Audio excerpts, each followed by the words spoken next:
Halo my bos, pengen punya kultur spirulina yang hasilnya seperti ini?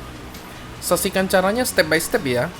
Yang pastinya ingat buat tekan tombol like dan subscribe-nya.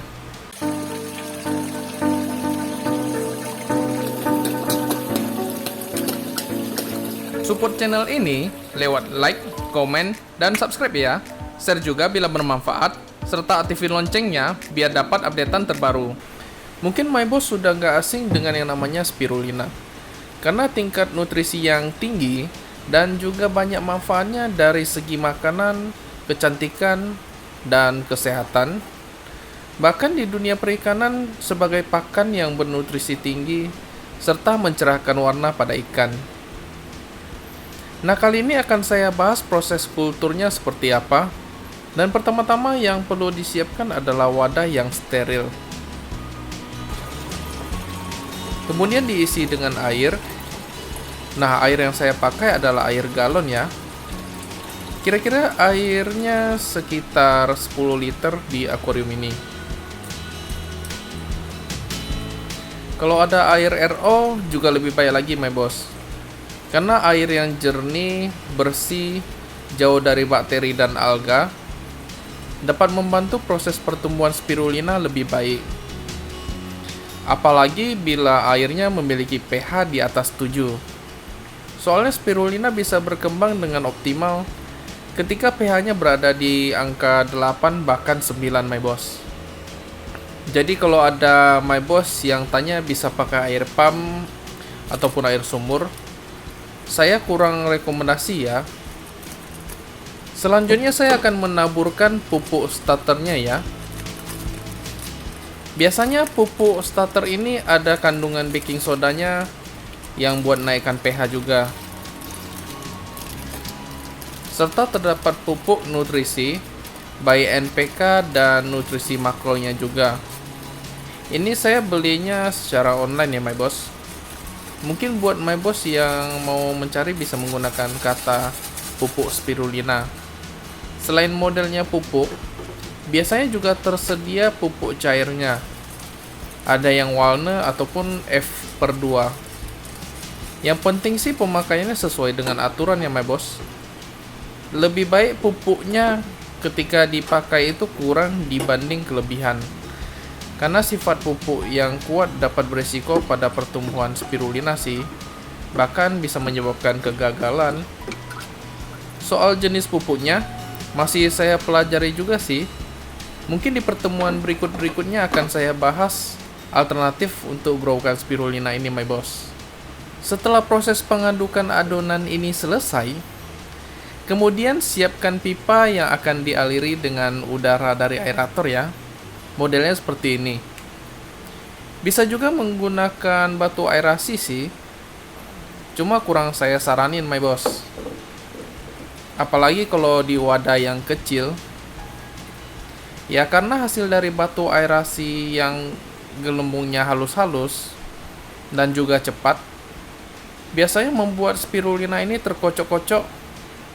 Bahkan bisa membuat sel-sel yang berbentuk rambut kecil itu terputus my boss. Makanya kalau untuk wadah kecil lebih baik menggunakan tub ataupun pipa seperti ini.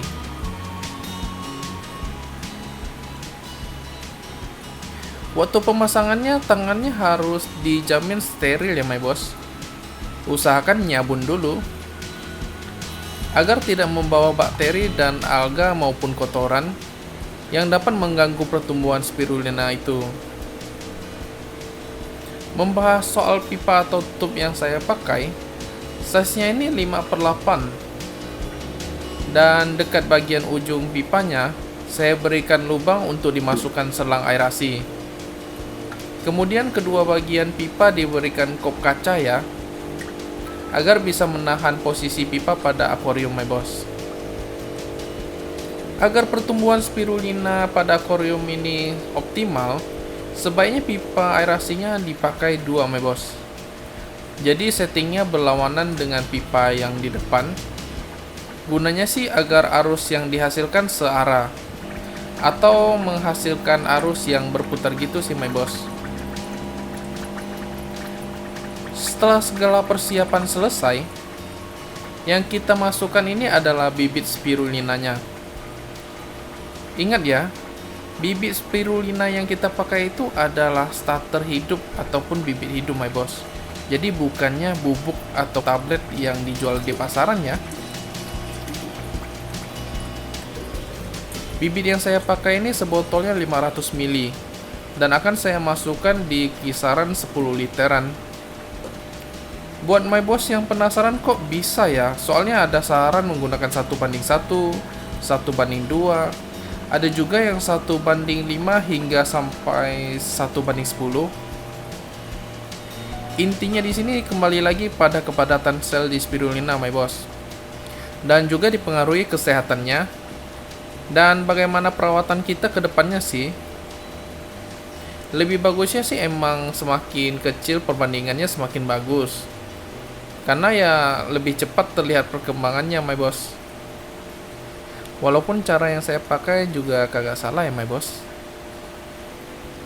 Setelah proses pendebaran bibitnya selesai, wadah ini harus ditutup dengan plastik transparan ataupun kaca bening my boss. Gunanya agar tidak ada serangga yang masuk dan terkontaminasi debu maupun yang lainnya. Sisihkan sedikit celah saja sudah cukup sih my boss. Nah, kemudian lampu yang dipakai ini adalah lampu LED yang kira-kira untuk wattnya itu 10-20 watt. Untuk pencahayaannya cukup 10 jam sehari. Bila kultur di luar ruangan, hindari terik matahari secara langsung my boss. Bila perlu suhunya tidak mencapai di atas 32 derajat. Karena bila terlalu panas, pertumbuhan spirulina ini tidak akan maksimal ya.